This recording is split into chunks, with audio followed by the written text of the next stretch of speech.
मार्फत की दुनिया के मुअज़्ज़ज़ दोस्तों, मैं हूँ सईदा शहज़ादी और आप तमाम देखने और सुनने वालों को अस्सलाम वालेकुम।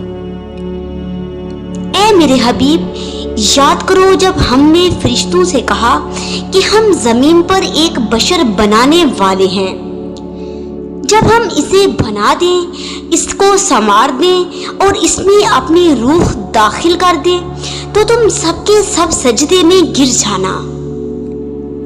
परवरदिगारे आलम के हुक्म से जब आदम अलैहिस्सलाम में रूह फूंकी गई तो सब फरिश्तों ने सजदा किया, लेकिन इब्लीस ने ना किया।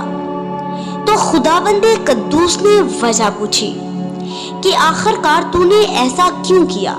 उसने कहा कि तूने मुझे आग से बनाया है और इसे मिट्टी से बनाया है।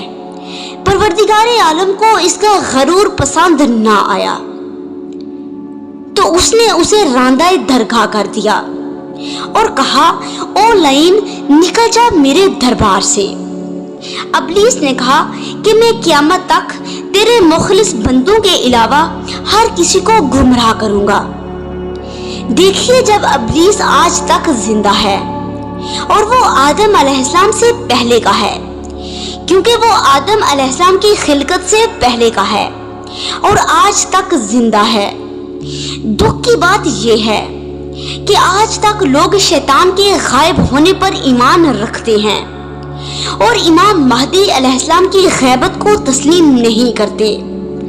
हालांकि कुरान शुरू ही यहाँ से होता है कि इस कुरान में कोई शक नहीं कि ये मुत्तकीन के लिए हिदायत है, वो लोग जो गैब पर ईमान रखते हैं।